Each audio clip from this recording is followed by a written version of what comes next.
So just for your knowledge, we're basically, well, I think you just read that, but we're adding some teeth to our existing texting ordinance. And as my presentation will show, our cell phones, like a smartphone, is really a computer with a phone function. When you look at all the apps that are on there, we probably use our phone less than we do everything else, from social media to email, web searching.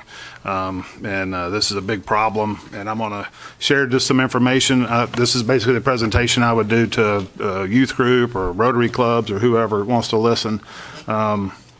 Share some data, and then I'm going to share some personal stories of some families I've gotten to know that have been affected by this, and then my own family has had to deal with this, and we'll get into that. And I think everybody will know where my heart is in this new ordinance. So as I said, you know, we're prisoners to our phones. People want to live in them in the now. There's been studies shown that there's a dopamine drip in our brains when our phone dings. You know, we can be in the middle of a conversation and you look down at your phone and now you're ignoring the person you're talking to. And this is creeping into our driving, and people are getting injured and killed. Over 1 million people have died in car crashes, and these are national numbers. This is a national problem, which means it's a Huntsville problem. And you can see how the numbers between 2019 through 2021 have gone up. Just imagine if a plane crashed every day, killing 120 people. Would we be flying? Nope. But what are we all going to do when this council meeting's over? We're going to get in our cars and we're going to head home. We're going to drive to work tomorrow. We're going to drive to our jobs, and we've become complacent. If you die by an injury, it's more than likely going to be a car crash. It's the leading cause of deaths for teenagers. We have 3 kids at my house, and that's one of my greatest fears, is getting that knock at the door and open the door and there's a police officer. It's very expensive. Hundreds of billions of dollars per year in cost. And then, like I said, we're complacent. So what's causing these crashes? Vehicle maintenance, maybe 10 to 13% of the time, you know, a tire falls off or brakes quit working. Environmental factors, it's snow and rain and foggy. But if you see at the bottom, who's in charge of most of these wrecks? It's us. 94%, 93% of car crashes are human caused, and probably even going up that list to especially environmental, those are probably more than likely human errors, people driving in conditions too fast and causing crashes. Mobile phones, this is from the World Health Organization. One of the big things is that we don't realize is a cognitive distraction when we use our phones. And if anybody doesn't think they can do 2 things at once, I'd challenge you to make a phone call and then turn on your favorite TV show and try to be engaged in both. Read an email. I've been busted a few times by my wife when I'm on the phone and talking about something at work or at my desk, and I just start, and she knows I'm not listening anymore because I'm looking at, you know, something on my computer. We have to keep our eyes on the road and our hands on the wheel, but the big thing is our mind is on the driving. And I always tell people, if you have excellent multitasker on your resume, you need to change that because we can't multitask, like I was saying earlier. Our brains just can't do 2 things at once. And, you know, you might be looking, but you're not seeing, or you might be listening, hearing, but you're not listening. And there's a difference in the 2. This is from a study several years ago where they actually put sensors in cars, and actually this is in vehicles now. I just realized that my daughter drives a Subaru that has some sort of eye tracking. It'll tell you, hey, your eyes aren't looking straight ahead.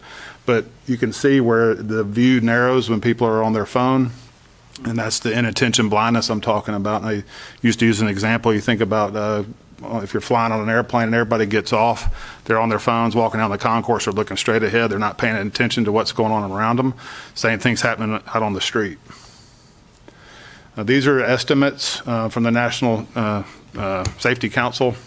About 3,100 people will die in car crashes this year that are cell phone caused. The fatality estimates for 2022 will be just shy of 43,000 and over 360,000 injuries. And roughly 32% of all car crashes involve cell phone use. And more than likely that number is a lot higher. And the reason is it's underreported. One, we're not willing to admit our own bad behavior. It's hard for police to compel cell phone records unless somebody is seriously injured or deceased. lack of witnesses, or in many cases, the distracted driver is deceased. And the limitations of law enforcement to enforce this is a challenge. So let's put it all together. What's causing these wrecks? Us, humans. It's the number one killers of teens. Leading cause of death by injury. Cell phone drivers are 4 times more likely to be involved in a crash. And there's a slide actually removed. I should have left it in there. There was a study done out in Utah back in the 2008 that reaction times of a distracted driver have been shown to be slower than somebody at the legal limit of alcohol. And I'm not advocating drinking and driving, but the point of this is that when the drunk driver knows they're impaired. The distracted driver does not. Now I'm going to share a few stories of some families that have been affected, and I've often said we're all one injury, one illness, one event away from becoming advocates for a cause. Think of people fighting cancer, and now people are out spreading the word and raising money. Same thing happens with car crashes. This is JC Good. Her family is from upstate New York. On the day she graduated from college, which should have been her happiest day of her life, a distracted driver ran a stop sign and killed both of her parents. On the day she graduated from college, she was seriously injured. She now travels extensively, a lot up in the Northeast, but also across the country, sharing her story. Due to her brain injury, something that's so sad she can't cry anymore. This is Erica Forney. She was riding her bike home from school and was hit by a distracted driver who was on a phone call. Her mom said she was probably 10 to 15 cranks of the pedal from being home. CC Lunsford. She was sending a friend a happy birthday message on her cell phone down in Birmingham a few years ago, and traffic was stopped and she didn't see it and went rear-ended a 18-wheeler and was killed. And her mom, Michelle, now has just gotten into the advocacy. I've actually talked to her, and she's again going to schools and other groups to share her message of what happened to her daughter. Margay Shee was on a school bus that was hit by a distracted tractor-trailer driver and was killed. Katie Ann Reynolds was killed by another distracted driver out in Nebraska. Her parents started the CAR Alliance, and they spend a lot of time speaking to groups and advocating for more strict cell phone laws. All right, I'm going to share our story. So these are my children. December 20th, 2008. The one on the left is now married. Hard to believe. My boy, Gray, the other one's Caroline, Grace, 17. He was about 3 here, and then Lane, our middle little, as we call her. This was actually right before an incident with our family. We'd been to visit some family out in Morgan County. If you've ever driven down Highway 36 in Vallehermosa Springs, we went to dinner. And what's interesting on this trip, we'd been out there a lot. They had great barbecue, and they just started serving fried pickles. And it was a family member's restaurant, and they had great fried pickles. And I really wanted to go. The kids, they were all strung out. It's Christmas time, parties, they're ready. And I told my wife, let's go to the Snack Shack. If anybody's know where that is, out in Morgan County by Brewer High School. And she didn't really want to go because she didn't like traveling at night on this road. And I told her everything will be okay. So 2 different instances, she told me she would rather eat in town instead of going out there, and I told her everything will be okay. And we always trust what my wife says now. Her gut usually leads us right, but I kept telling her everything would be okay. And it was on the way. On the way back, we were traveling east on 36, and a young man in the red vehicle was texting his father that he was on his way home from a church Christmas party. All the other times he did that, he sent it from the parking lot. On this night, he forgot, and so while he was sending the message, he didn't notice the stopped cars. He hit a blue van that was in front of him and then came into our lane, and we hit head on. So this was the vehicle we were in. My wife and kids were all in it. My wife and the kids were all relatively unscathed. She got them out, but I was pinned between the seat and the dashboard. Adrenaline is a wonderful drug, because I was telling her I was okay, and we had an argument. I'm sitting there like smashed up, and I kept telling her I'm okay, and she said, "You're not okay." So what was the scene like? We waited for about 10 or 15 minutes for the Kateka Volunteer Fire Department to get there. That's another disagreement we have. My wife swears it was 20. I think it was more like 10. So for my presentation, we just kind of split the difference. Like I said, I was trapped and conscious the entire time. When the Good Samaritans were helping and calling 911, my wife called my parents, and she was so upset. My dad thought she was telling her I was dead, or him, but I wasn't. And the kids minded their mom amazingly, and they sat on the front porch of a house where the wreck happened, so they had to kind of watch the whole scene unfold. And there was Good Samaritans there that helped, and finally they got there and they pulled me out, and they called for the helicopter, which would have been my first helicopter ride. I was kind of excited about that, but the weather was bad, so it was a very bumpy ride in the ambulance. And I felt every bump, and this is why I had a broken nose, I had broken collarbone, 3 broken ribs. My left lung was partially collapsed. My left hip was dislocated and broken. So we get to the hospital, and they put Humpty back together again. But I was there for about 16 days over Christmas, multiple months of rehabilitation. I actually had to live with my parents for about 8 weeks because I needed, a hospital bed and a wheelchair and all the things. Our kids were little. And this memory will always be yesterday for our family. We talk about it a lot. Driving has gotten easier, but now that with the kids driving, you're more aware of what's happening. And so depending on where we're headed, those drives can be stressful. And the main reason is because we're trying hard to pay attention. And when you pay attention, when you're driving, you realize who you're sharing the road with and how much of a miracle it is usually you get from one point to the other. Was that fast enough?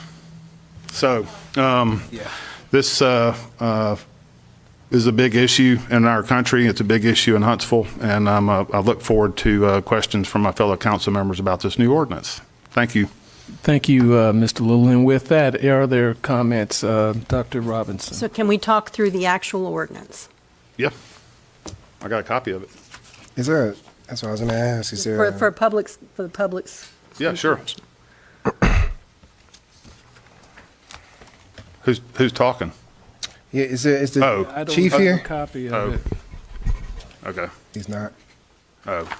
Is there any way, do you mind, Councilman Little, if I get perspectives from, I imagine Colonel Hamilton would be the only perspective for the police? What's the question? I didn't hear all Would that be okay since Chief is not here, that I get a perspective from maybe Colonel Hamilton or somebody on behalf of the So just police? for point of, we started this process in probably, I don't know what, Trey, January, February, getting the ordinance rewritten, and the first folks I sent it to were HPD to review. So they have seen it and are, best I can tell, all on board. Gotcha. So, Mr. Hamilton. Oh, I don't have a question now. I wanted you to do the ordinance. I was just going to ask if he could speak on behalf, if you're comfortable with that. Yeah. Okay. Well, I'm very comfortable. Yeah. Okay, thank you. Okay. Oh, I'm sorry. I was. If you want to read read it? if you don't mind, that would be a blessing. Yeah. For the people. That would. Yeah. I emailed it to y'all. Yeah, it's not for us. I promise you, it's not for us. For the public information. I know that feeling. You gave a great presentation Yeah. that told us why this is important and why it's being introduced, and now we need to tell people what we're asking Right. Okay. So the public to do. I guess we can read the definitions. Text-based communication shall include but is not limited to a text message, instant message, email, or internet data communicated through a wireless telecommunications device. Utility services shall include electric, natural gas, water, wastewater, cable, telephone, or telecommunication services, or the repair, location, relocation, improvement, or maintenance of utility poles, transmission structures, pipes, wires, fibers, cables, easements, rights of way, or associated infrastructure. Wireless telecommunications device shall include a cellular, analog, wireless, or digital device, computer, or telephone capable of accessing the internet or sending, receiving, or downloading any electronic or digital data or other wireless communication with another person, including but not limited to videos, pictures, text-based communications, or phone calls. Covered devices include but are not limited to devices commonly known as smartphones, cell phones, electronic readers, electronic tablets, laptops, notebooks, GPS devices, and other similarly equipped wireless devices.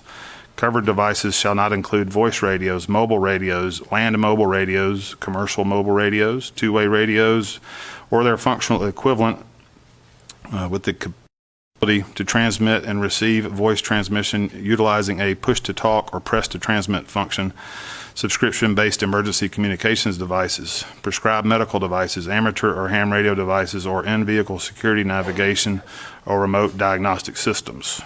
Section 25-181 as amended to read as follows: restricted use of wireless communication devices while driving.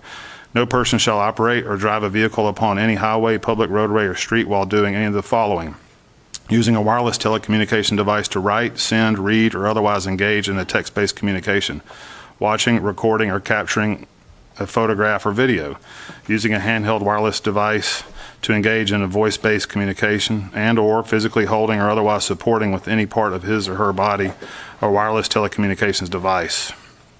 Section 25-182 is amended to read as follows: exceptions. The following use of wireless telecommunications devices are not subject to the restrictions of Section 25-181. An emergency services professional, including a law enforcement officer, emergency medical services personnel, ambulance operator, firefighter, volunteer firefighter, or other similarly employed public safety first responder using a wireless telecommunications device during the performance of his or her official duties. Personal use of a wireless communication device shall remain subject to the provisions contained in Section 25-181. An individual using an earpiece, a headphone device, steering wheel controls, speakerphone, or any voice-activated technology or other device worn on the person or mounted on the dashboard, center console, windshield, or other part of the vehicle to conduct substantially hands-free voice-based wireless communications.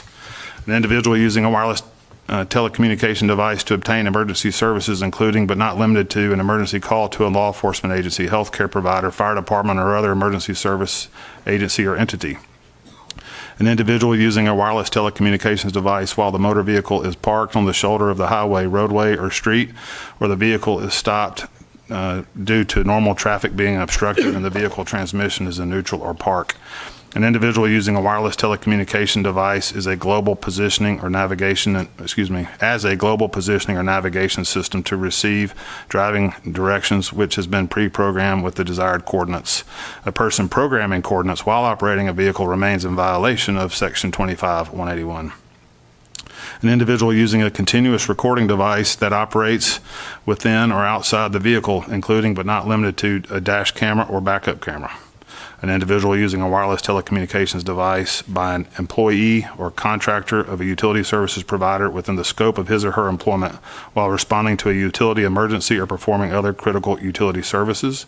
An individual using an ignition interlock device as defined in Alabama Code 32-5A-191.4. An individual using a wireless telecommunications device who is a passenger in a vehicle and not the driver or operator of the vehicle. An individual 18 years of age or older using a wireless telecommunications device in a manner that requires the physical use of the individual's hands while operating or driving a motor vehicle if both of the following occur. The device is mounted to the vehicle, including the windshield, dashboard, or center console of the vehicle, and the device does not create an unsafe obstruction of the person's view of the road. The individual's hand is used to activate or deactivate a feature or function of the device with the motion of one swipe or tap of the individual's finger, and the swipe or tap does not activate the camera, video, or gaming features or functions for viewing, recording, amusement, or other non-navigational functions other than functions of features related to the transportation of persons or property for compensation or payment of a fee. A licensed physician using wireless telecommunications device while responding to an emergency medical situation. Section 25-183 is amended to read as follows: violations. A law enforcement officer enforcing this section may treat a violation as the primary or sole reason for issuing a citation to the operator of a motor vehicle. Law enforcement officer enforcing this section may not search a motor vehicle or the operator or passenger of the motor vehicle solely because of a violation of this section. A law enforcement officer may not use a violation of this section to establish probable cause for any other violation. Section 25-184 is amended to read as follows: the penalty. Any person who violates any provisions of this division shall upon conviction be punished in addition to such other punishment as may be provided by the court by fines and penalties as follows: for a first conviction within a 24-month period of time by a fine of $100 or by imprisonment of not more than 10 days. For a second conviction within a 24-month period of time by a fine of $200 or by imprisonment for not more than 30 days.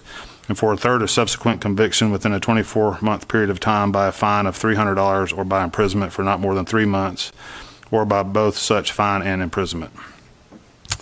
Section 6, the severability of the provisions of Section 1 through 8 of the Code of Ordinances, City of Huntsville, Alabama, shall apply to this ordinance. How's that? That's what they do. You did well. You did well. You have to read to the children sometime. That's all right. Yes. Any questions? Dr. Robinson? So I have received emails about this, and one email in particular asked a lot of questions about it, so I think we can cover a whole lot of things. So this is an amendment to our existing law regarding texting. Correct. Does this apply to all handheld devices, not just phones, but radios and other sorts of communications devices? Well, I guess in this section here, we're under definitions, it talks about covered devices shall not include voice radios, mobile radios, land mobile radios, et cetera. Why does it not apply to those? I think because that is a lot of emergency use, like volunteer fire departments they might have a phone with a push-to-talk radio, and that's how they're communicating. So anybody who'd be using those Or a would storm be chaser that's excluded out doing, from it. you know. Okay. How, and this may go back to Mr. Keith's question regarding the police. How will enforcement be handled? We have a hard time enforcing our texting law. How do we enforce this law? Well, pretty simple. If you got your phone in the hand, they can pull you over. Just that cut and dry. The old ordinance was very hard to enforce because this was in Huntsville and across the country. The old texting laws were just hard to enforce because you just say, well, I was just dialing the phone. Using my GPS. Using my GPS. There's a million excuses now on this phone. 20 years ago, you had a flip phone that could call, and maybe 5% of the population you had to text on the darn things. Now, like I was saying earlier, we've got these little handheld computers that have a lot more going on in them for us to be communicating or, FaceTiming. I've seen people FaceTime, while they're driving down the road, watching movies. That's why. So this this makes it easier to enforce, really. And have you gotten feedback from the police on this? Yes, they like it. I mean, for lack of a better way, a more eloquent way of putting it, they see it all the time. I see it all the time. We all see it all the time. Everybody I talk to says we see it all the time. I haven't had anybody tell me they don't see it happening, so. If I could interrupt 1 minute, one of the primary, I think, examples on the existing ineffective texting violation ordinance, beside the expansions of the use, is this is a primary violation offense now. Our current texting offense requires a secondary violation. In other words, you can't stop somebody just when you see them in the phone. There has to be some other reason, something that they're doing. That same weakness exists in the most recently passed state legislation that in order for the police to stop somebody based on the state law, they have to observe behavior, driving behavior on the part of the individual, such as crossing in or out of a lane without a turn signal, swerving, or operating a vehicle in an impaired manner while holding his wireless telecommunication device, or writing, reading, or sending a text. So, the argument is you can't stop them unless you see some violation of the law ongoing. And so that's a different impact of this proposed ordinance. It is a primary violation rather than a secondary violation. So it makes enforcement for police easier and deals with the entire range of distractions that might be possible from the phone. It's also stronger than the state law. So it not only strengthens our own laws, but it's stronger than the state law. So then we get into the problem, and then this resident who sent me this email actually asked a good question, applies to me too. Older vehicles don't have Bluetooth connections. They don't have the screens right there. I know how I've dealt with it, but what would be the options for people who have older vehicles? Headphones, I've used, I have them in my pocket, like earphones, speakerphone. I would suggest that Amazon has great little Bluetooth speakers that you clip to your dashboard, and it can pick it up. They could also just real pull well. over and make their phone call. And there's that. But we've gotten so used to doing that. So Right. then this email also asks, are earphones not dangerous? Do they keep you from hearing sirens or other vehicles? So I use these to listen to music or podcasts because the stereo system, somebody that I'm related to blew out the speakers, so the sound system doesn't sound well anymore. But this sounds a lot better than this, so I still hear the road noise. I hear sirens. Now, if you've got it blasting, you might not. Or if you have noise-canceling earphones, that wouldn't I work would not real recommend well. that. Okay. I guess somebody could use it. So you have to use the right kind of noise ones. Correct. And then I was noticing, as you did such a fine job reading through here, that there is one section that only applies to people 18 years and up, but we have drivers who are 16 years old. So why does that section not apply to 16-year-olds? Well, that's a good question. I believe there's existing, for novice drivers, laws for no texting in the state. That has been for a long time. But I could turn around and ask Mr. Riley if you could shed a little light on that. Well, I think that's exactly the thing is, if I'm not mistaken, we have different restrictions upon younger drivers. When they're 16, they don't necessarily just get turned loose with full. It's been so long since I've been 16 that I don't have as intense an interest in what those restrictions are. And even my small child is no longer a small child, it's beyond it. But those restrictions are there. When I was young, I turned 16 and it was ollie in free. And I look back on it and it's a proof of the existence of God that I survived a lot of my foolish driving behavior and such. So, but I think that's what this is too, is to recognize already younger drivers. Lots of other stupid things. Younger drivers have, a different set of habits that they have. They have a different set of distractions and things. I know I'm generalizing because a lot of younger drivers are very careful and such, but this is a recognition of those things and to allow them hopefully to survive those younger, less experienced years so that they can then be safe as they get older. Thank you for clarifying that. And my last question is, and this again comes from this email, why, if we're really interested in reducing distractions, there are lots of different distractions, and she mentions that children in the back seat may be the greatest distraction. Why just focusing on cells? The crash data doesn't bear out that there's people dying from eating hamburgers, or arguing with their kids or whoever. I could reach back and swat legs without taking miles off the road. So, Got it. but yeah, that's it. No, there's not the crash data to back that up. Terrific. Thank you very much. Thank you, Dr. Elimination of Robinson. children in the car might also be somewhat problematic to remove that particular exposure. So Right. we kind of like to have them around. Thank you, Dr. Robinson. Mr. Kling. Councilman, nothing in here would prohibit a non-driver from having a telephone, just to No, clarify that for the no, record. that's correct. Okay. Yep. While you were doing your presentation, I was scrolling through my telephone so I could find the email a gentleman had sent me. I don't know if other council members had received it. Also, he's not able to be at the meeting. He asked, I'm going to just kind of paraphrase it, but he expressed concern about jail time being added to texting when, based on DUI task force and maps that he's seen that I guess have been published, most of the burden, in his words, fall almost exclusively on Councilmember Meredith and Councilmember Keith's district.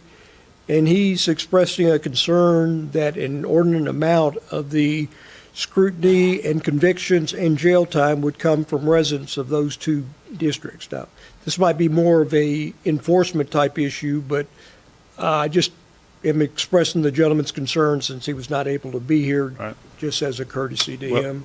Yeah, take it as you that's a see valid. fit? That's certainly a valid question. With the laws that have been passed in other states, that type of data has not been borne out. These laws are picking on one group over another, and I would say that to be quite blunt, death and injury does not discriminate. So if somebody can tell me the call, the text, whatever they're doing on their phone is worth dying over, I'm all ears. The existing state law, which Mr. Riley referenced, which is pretty weak, one of the caveats that was asked in Montgomery was that the demographic data or statistics of those who are stopped for using their cell phone is recorded and sent to Aaliyah monthly. So that exists at the state level that trickles down to the counties and police departments. I'm pretty sure that type of data is recorded. If somebody gets a speeding ticket, we know who they are. And I would assume we could track that and see if it's an issue. And this isn't about fining people. It's not about putting people in jail. It's about correcting and changing behavior. Yeah. That it, Mr. Kling? Thank you, sir. Mr. Key. One, let me say, I'll probably speak for everybody, and it's a blessing to have you here today and your family as well. Thank you. I know how tough it is to bring things towards council and perspectives shared that are very intimate, that you've experienced. I can only imagine the passion you put behind it, and much respect to anybody who's watching in support of him, who's gone through the process of losing someone or being affected by this act. Before I get to Colonel Hamilton, I just want to lay out some of the concerns as somebody who's all about criminal justice reform that really just pop off the sheets for me in perspectives, and that's why. One, in reference to what happened with the state, many states noticed that they had a pullover rate that wasn't correlated to like a permissible rate for the ticket, so people could not prove that the person was on their phone. Texting can be proved. You know, there was an ability to pull up text records to say, at the time that I pulled the individual over, they text, and then that phone record correlated to that, so it was permissible in court. What happens in some of these spaces with this, and one of my concerns is that, how do you make it permissible? How do you prove somebody had their phone rather than the word of somebody who was a police officer versus the word of the person who's in the vehicle? And it doesn't have any threshold of proof where they are either recorded by a police officer or there's some ability to prove that happened. One example I would just give is that, because it says operate in or drive, when I pull up to a stop sign, though I have the same thing that she talks about, I'll pick up my phone to see what a notification is while I'm at a red light. Then I'll put it back down or I'll change the song. So at that time, I picked up my phone. And my concern, and I'm imagining this, and Trey, you could jump in, as a misdemeanor.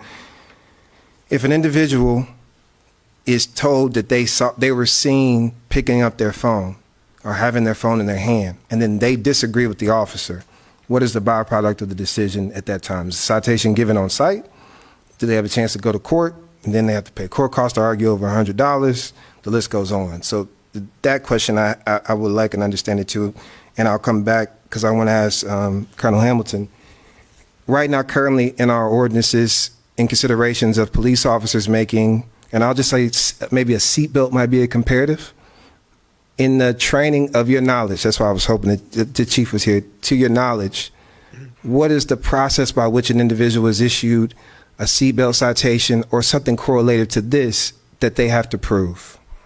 So can they just pull people over and say, oh, I thought you didn't have your seatbelt off, or I have you on camera without your seatbelt? And if you can't answer it, I understand. I totally apologize. That's okay. I think probably John Hamilton, city administrator. I think it's better, let me just, as opposed to trying to pick specific violations, maybe just talk more in general and make sure that people understand the distinction that Mr. Riley was explaining on a primary offense versus a secondary offense. So for those things that are primary offenses, speeding would be obviously an example of a primary offense. An officer observes that behavior and they have probable cause and are authorized to stop you and to conduct enforcement operations on the basis of having witnessed in one way or another, maybe in a radar gun, their own eyes. There's multiple ways that they may observe and establish probable cause to pull you over for a primary offense.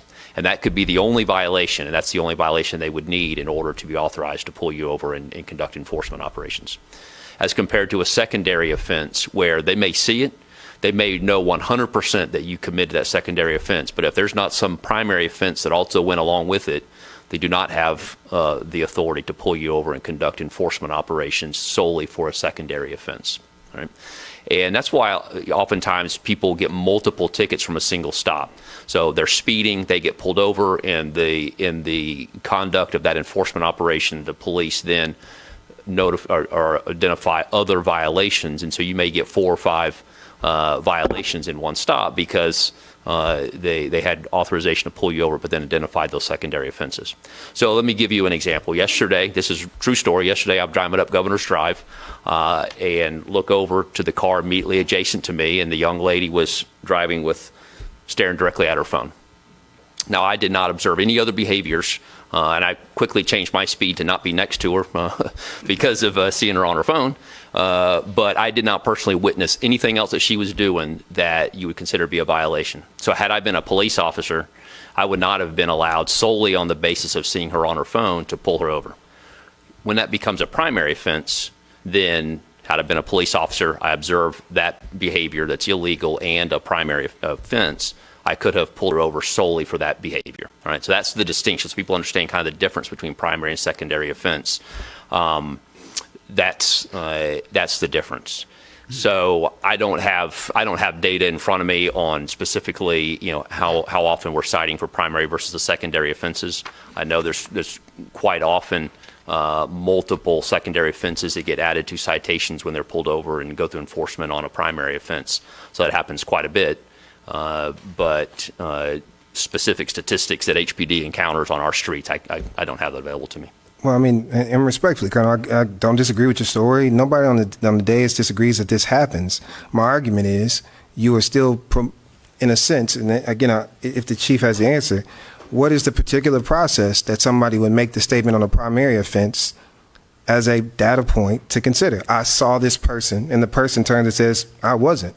Who is believed in that setting? That's all I'm asking. If somebody doesn't have, and I think if somebody, you're really getting at the process inside of a courtroom, and it's obviously more complex than that. And so really, that's what I was at. So again, how do you train some? Well, let me offer, just like every other criminal offense, speeding, whatever the case may be, it often is the potential offender or defendant's word against the law enforcement officer's word. There is no, and respectfully, Trey, everybody, I just want to be very true. You need to let me finish making my point. Go ahead. My point is that this does not provide a different burden of proof. The burden of proof in this case still is on the prosecution. You still are innocent until proven guilty beyond a reasonable doubt when you go to court. So you can certainly go to court and make that argument and that defense. You still have a process of what you have to go through, which again, this correlates to 24 months. My perspective is, again, back to speeding. I don't think this correlates the same way.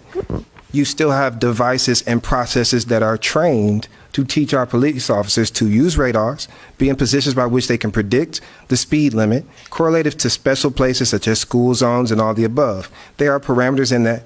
This is just if you see somebody on their phone, you can now stop them.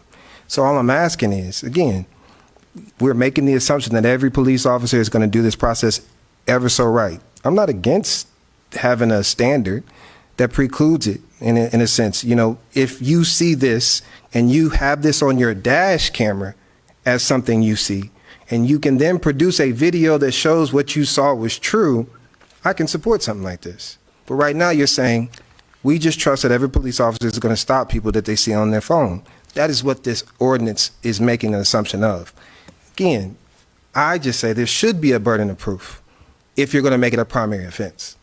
Like if somebody is texting, I can pull the records from a cell phone if it's to that level and say at this time frame, we have the perspective of somebody. So I'm telling you, this is something that we're passing that I completely agree with. But because there's no process nor burden of proof on the police officers, it is at the discretion of a police officer to do that. If this said, if caught on video camera or if seen by one or more police officers, if the corroborated story had value, I could actually understand that. But right now, it is giving leeway and perspective. And I'm not even going to go through my emails and text messages to say that 24 months of consideration is on a first person, not even a warning. 24 months is on a first person's offense. And there's no burden of proof on the police officer to produce it. And at the current rate, even considering the state, they don't have anything at this level of threshold, which I imagine, not because it's not important, because potentially it can be used in any form by any individual inside of a police car. Okay, Mr. Keith, could I? You're here. Okay, so I disagree with virtually everything you just said. Let me explain yes, sir. why. Because go through all of our ordinances that establish criminal behavior in the city of Huntsville, and you will not find a list of all the various ways that the prosecutor must prove their case. That's not how laws are written, okay? Yes, sir. You're talking about a judicial process inside the courtroom that's based on philosophy in our nation of innocent until proven guilty. All right, there's, the speeding laws don't define exactly how the police officer has to prove it. That's for the judge to decide. That's for a jury, if it's a jury trial, to decide. That's the prosecutor's job to be able to prove it. You're 100% correct that if this is enforced as written, there absolutely will be cases where the only thing we have is a police officer's word against the driver's word, and ultimately the judge is going to have to decide whether or not they're convicted. The police don't convict anybody. Yeah, No police officer's ever convicted anybody. Yes, sir. A police officer has essentially brought forward the allegation, has charged them with the crime, and ultimately the prosecutor and the judge and a jury have to make those kinds of decisions. So you're correct that this is a very difficult ordinance to enforce. Enforce not just in pulling somebody and writing them a ticket, enforce to the point of getting a conviction. It will be extremely challenging to prove beyond reasonable doubt in a courtroom that someone did it. I don't think there's any doubt in anybody's mind about the challenges of enforcing it. On that point, you're 100% correct, because will they catch it on a desk cam? It is absolutely possible that they will, all right? It's also possible they won't. That car has to be positioned exactly correctly versus the perspective of the camera and those kinds of things. So there will be some cases where they'll have it on dash cam, but a lot of cases they won't. The officer's going to have to use their judgment. All traffic laws are enforced based on judgment of officer. You can't hire enough police officers to stop every speeder, to stop every rolling stop, to stop every not using your blinker, and go on down the list. Obviously, many of our traffic laws are in place to serve as deterrents and allow our officers then to apply judgment on those things that are most dangerous, and that's what they're out there doing every single day. So while HPD is in support of the ordinance, or if council chooses to amend portions of it, they are absolutely in support of making it easier to actually try and change this behavior. Because ultimately it's about changing behavior. It's not just about enforcing law, it's about changing behavior. And so it is their belief that having this ordinance or one like it in place will have an influence on behavior and our streets become a little bit safer. But their ability to actually enforce it, to actually write a citation, and then the prosecutor get a conviction in court, this is still one of those violations that will be extremely challenging to prove. Absolutely. And let me state, I virtually agree with everything you just said. I don't know why that was important to state. We're not disagreeing, and I don't disagree with Councilman Little. I'm disagreeing with process of operation because I value the process of an individual receiving a citation being a burden to the citizen. Mm-hmm. I don't think it is a passive thing to have to go to court, to have to stand before a judge, to say that the police officers, I believe that that's an impactful thing, and because it's written in a way that ascends the account. So if you get your first one, you have to wait 2 years to even be back to a consideration of not getting your second or your third. So again, I'll give an example because I was going to give this earlier. I was at a stoplight at the corner of Sparkman, headed towards 72. Individual pulls up, a police officer is behind them, reaches out with a Wendy's bag, drops it on the ground. That's littering. Light turns green, he and the police officer drive forward. That is there's an ordinance that could stop that person. He more than likely has it on his dash camera. And again, the correlative impact is if this is to be believed to have a distinct decrease on those individuals who are texting, whatever, and driving, I don't believe that you would pass something without a proper process by which you would, again, go through to determine those things. That's all I'm saying. I believe that this could have an impact. Whatever that percentage is, if it saves one life, it was worth it. But to now tell people that a police officer can determine at any point how they saw you, why they saw you, and what they saw is enough reason to give you a citation. Now you have to go through the court process to prove your innocence without a burden of proof in process. I'm not even talking about prosecutor. A burden of proof in process in place inside the police department. I have never stated anything inside of the court to say our policy is we would like to have this on dash camera to present to the prosecutor. That's separate from even talking about courts. I don't want to take the two and tandem them. I am stating that an in-house process that says we will not give a citation that we did not catch on dash camera is more reasonable as a burden than it is to say it is a police officer's versus another. And again, the mechanisms we use, though they aren't standards, are radar guns, are dash cameras, are body-borne cameras. Because before body-borne cameras, it was still a police officer's word. So we have informed police officers and the city. We feel so important that we can give a statement and a video that correlates to the statement that we invested in cameras. All I'm saying now is let's just do the same thing with this ordinance. Let's have a burden of proof that is on the police officers so that they can only write the citations if they can prove it. But what That is my view. Okay. That does not take away from the considerations you give of the importance. That never will take away from David's experience and his perspectives on the stats and the data. It is simply saying we don't have an in-house process of a burden of proof that we are proactively trying. Does not mean it has to work every time. But you just admitted that somebody will stand in court having gone through a process and potentially could be innocent only to stand against the word of a police officer. And I'm just stating it would be great if a police officer could stand in court and say, I got it on camera. Right, but the problem is what you just described of other traffic violations is not correct. We do not have in the ordinance related to you must use your blinker written in there that it must be captured on a I didn't dash say cam. that. So if You it's did. no, Colonel Hampton. I said that it is an opportunity to have for the prosecutor. I did not state that. I'm very aware of what I'm saying because I wrote it down. I am in no way saying that implementation of the body-borne cameras and the dash cams are necessities. We decided to do that to enhance our ability for the prosecutors and others inside the city to know what's going on. Yeah, but that's not what you said is your expectation is there's a requirement No. for there be a burden of proof in the ordinance, and there's no such burden of proof written into any of your other ordinances. I am saying that in this ordinance, to empower individuals to not feel that they are either being picked on or to put police officers in a better position so that they don't have a continual amount of people saying that they're lying, I think that there should be a consideration. I in no way am saying that in the other ones, because that ordinance is not being considered, that there should be. Well, let me offer this. I suppose if the justification for the offense. This is a very serious. I understand what you're Yeah. saying, but I understand if the justification for this offense was to see how many people we could cite and convict for driving with their cell phone, then you would be correct. We ought to do those things. That's really not what we're trying to do here. The conviction is not important.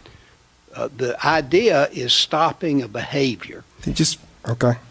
And if that person who is committing that behavior is cited and goes to court and we're not able to prove our case against them, but we have stopped them from doing a particular activity that could have been dangerous to them and others, then to me that's still a win, even though we didn't win the conviction. You're stating it from a position that everybody who goes to court is guilty because the police officer in no way. I will tell you, as a lawyer, I am not stating it. No, I'm saying it in the sense I've stood in court with many a folk. I know, Trey. I'm not trying to give it anything personal. If you've misheard me, I'm not saying you. I'm using it as a grander point that a person having to come to court to stand and say, on that day I did not have my phone in my hand, is not an inconvenience to the person, and you're calling the police officer a liar.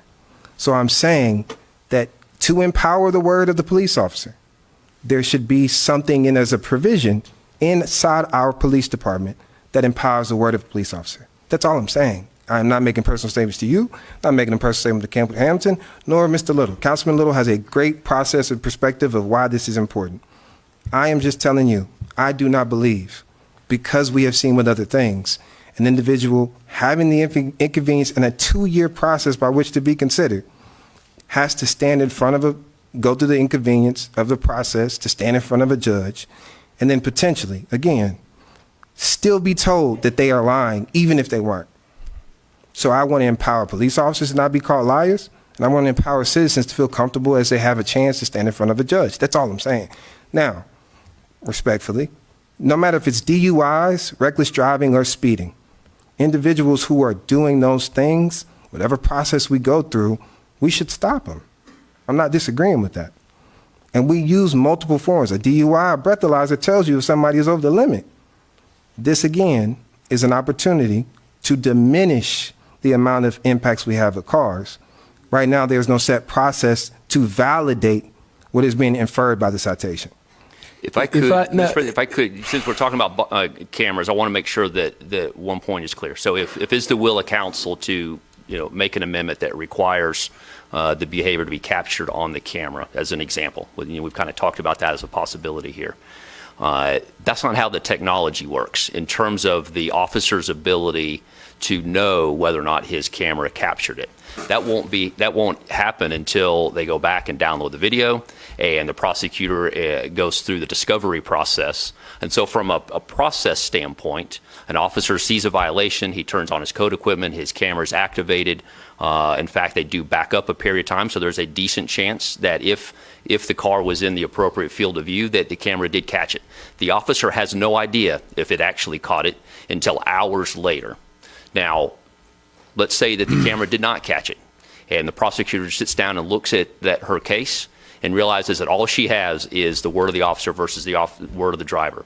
It's her job to use her judgment and determine whether or not she has a case that is even worth pursuing, and that, again, gets at the judicial process. So we're talking about potentially making it where officers can only stop them if he knows beyond a shadow of a doubt that he has some piece of evidence other than his own eyes, and I will tell you that is not a possibility physically the way things happen on the street and the way the camera system works. So that I just want to make sure that that's clear, that if we want to set that as a minimum standard, that in order to use it as probable cause, they must have some other piece of evidence. The officers have no ability to know if they have another piece of evidence until hours later. If I can interrupt, I'm sorry to do this to you. Mr. Little's been waiting a long time to make a statement. Absolutely. If we'll let him, and then the floor will be back to you, Yes, sir. Mr. King. So initially, I would say some of this arguments, or not argument, Arguments. like stop signs, there's a lot of discretion. If I roll a stop sign, the police says, you rolled that stop sign. I can say, no, I didn't. He can say, yes, you did, and he can write me a ticket, and I can go duke it out in court. The laws, the way they've been written in the past, texting, it was impossible to prove that somebody was texting.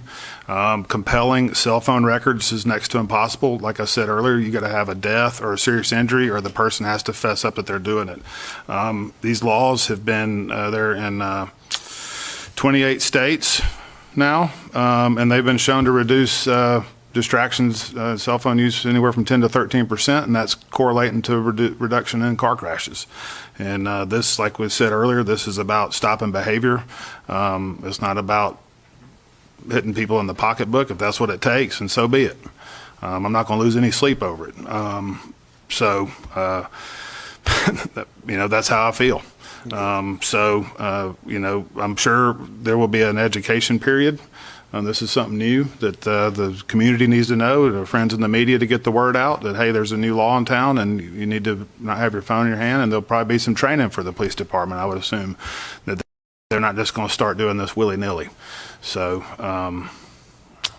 there. Yes. Thank you. Back to again. Yes. This is And my Mr. first time Kling, hearing you'll of be this. next. So again, though it might feel like I'm dragging this out, this is respectfully what I'm supposed to do. My first time getting a cut to discuss this publicly. So respectfully, nobody is disagreeing with the reasons that you're doing this. Let that be heard and understood. I respect this. I've had my own perspectives brought to this council, been voted up and voted down. My belief, again, from my position as well as conversations with other people, some who've reached out to you, is that because there are no processes in place, that this is something that has the potential to create opportunities for individuals to be taken advantage of, not in the sense of what we don't believe is well-intentioned, the majority of police officers, but the ability for somebody to be brought through the process of a citation in court only to make the argument that I didn't do it. And it's my word versus a police officer in front of a judge with a prosecutor. Again, whether you think that time frame is worth every minute, but you potentially could have took somebody through a process that was not fair to them. So again, all I am stating is I absolutely support it. I believe that there's just no burden for police officers or processes to make sure that they got that right. And furthermore, and to the statement about you made about the stop sign, in consideration of other things as well, it's not a pocketbook issue. It's not, can somebody pay $100 or $200 or $300, right? You are trying to change a behavior. But to assume that every opportunity, or I'll say every behavior, was as negligent to that person, whether that was their first time ever picking up a phone or their 100th time, that person who has the ability in a moment to make a decision to pick up the phone for whatever reason did something wrong. Bad drivers sometimes pick up their phone, sometimes never pick up their phone. So I think the correlation is not if you catch somebody one time, you stop that person. They could have been, for the first time, picking up their phone off of whatever, they're going to change the song or something. So this is my request. Just like we do DUIs. People know when DUIs are about to happen. Checkpoints are set up. They are publicly stated. We still catch drunk people at DUI checkpoints. Why not set up a phone checkpoint? Pick the 4 busiest streets. Pilot it. Stand there, take a camera, videotape every car as they go, videotape every license plate, send them a ticket. You just made I think the value of that point is, even if you don't want to send them a ticket, might even be illegal in the state, you correlate it to a car down the street and say, we just caught you on your phone past this checkpoint. We told you the checkpoint was coming. You were still on your phone. Here's a citation. If you want to affect driving, if you want to make a public statement, do it just like DUIs. Set up a checkpoint. Pick any streets that you want in the city. Only at those checkpoints will you videotape, and only will they be stopped by police officers in the time that they select. Does the same thing, but it doesn't take the process and put it in the hands of a squad driver. And in an instant, whether it's late at night and they thought they saw something, they thought they didn't see somebody on their phone, you've now stopped this person, ran their license, put them in the justice system process. Now they have to go to court over a $100 citation, when really you can do just like DUIs. And I think the value of consideration is, if you want to stop the behavior, you make the biggest impact. You want to have foolproof methods that do so. You don't want to leave up to chance that some police officers could get it wrong. And you want to have outlined directives. That's why DUI checkpoints work. Have a hands-free checkpoint. Pick 10 sites. But you can't do that Thank unless you. you Actually, first pass an Mr. ordinance. Kling he's been waiting. And after Mr. Kling, Dr. Robinson, you'll have the floor. Mr. Kling.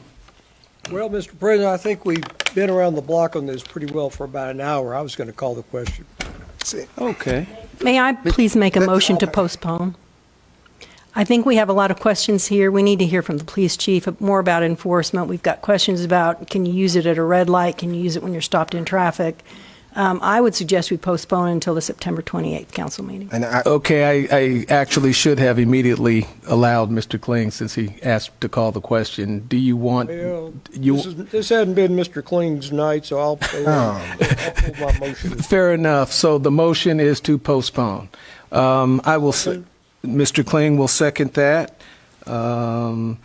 And would you like to state a date on September 28th council meeting. September 28th? Motion by Dr. Robinson, second by Chair. All those in favor say aye. Aye. All those opposed say nay. All right, we will postpone this until our next regular council meeting on September 28th. All right, that brings us to, 19B, which is an ordinance declaring property surplus and no longer needed for a municipal purpose.